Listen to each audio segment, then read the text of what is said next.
सभी को नमस्कार। कैरियर फर्स्ट चैनल पर आप सबका स्वागत है। डिक्टेशन लिखने के लिए तैयार रहें। Ready, start.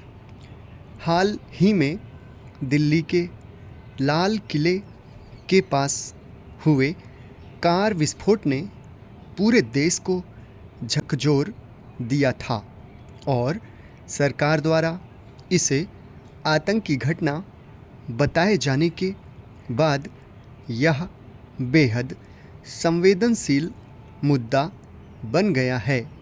ऐसी घटनाओं के बाद विभिन्न पक्षों द्वारा ऊल जुलूल बातें फैलाई जाने लगती हैं, लेकिन इस बार मीडिया ने जिस तरह से निष्पक्ष होकर तथ्यों पर आधारित कवरेज की, उसके लिए उसकी सराहना की जानी चाहिए। यही सबसे अच्छा तरीका है जिससे हम आतंक के खिलाफ जनमत बना सकते हैं और आतंकवाद विरोधी जंग में अपनी सुरक्षा एजेंसियों को समर्थन देने के लिए पूरे समाज को प्रेरित कर सकते हैं।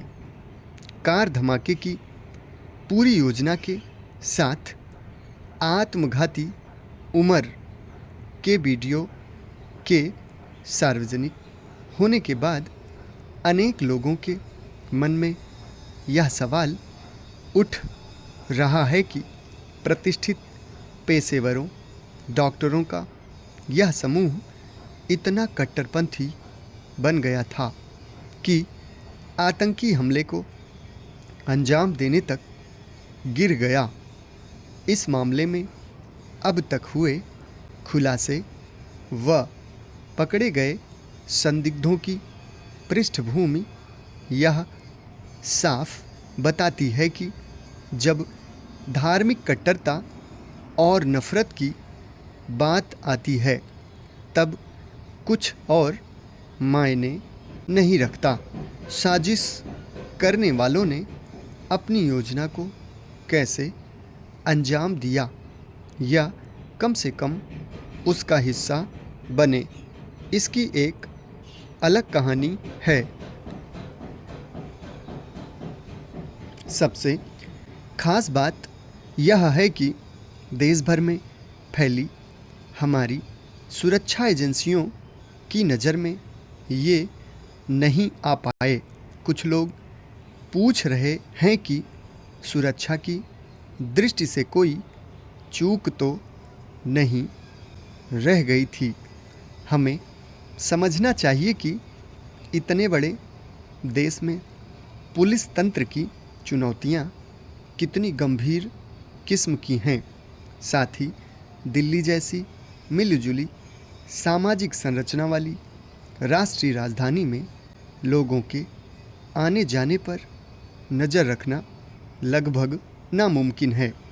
ऐसे में कानून लागू करने वाली एजेंसियों की आलोचना करना गलत है, बल्कि उन्होंने इतनी जल्दी पूरी साजिश को बेनकाब करने का सराहनीय काम किया है।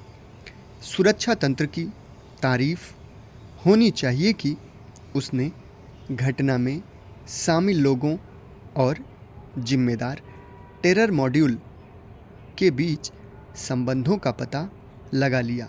निसंदेह सुरक्षा एजेंसियों द्वारा की गई गहन जांच और उनके अत्याधुनिक उपकरणों ने एजेंसियों को तार जोड़ने में बहुत मदद की है।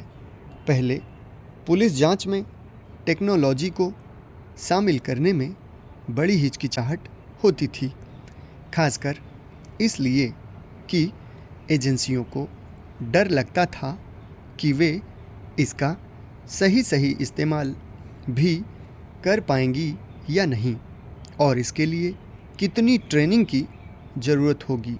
मगर अगले दशकों में टेक्नोलॉजी पुलिस जांच में निर्णायक बनने जा रही है।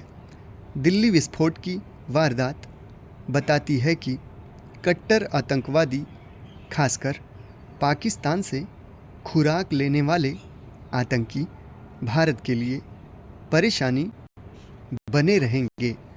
समाप्त। बहुत बहुत धन्यवाद।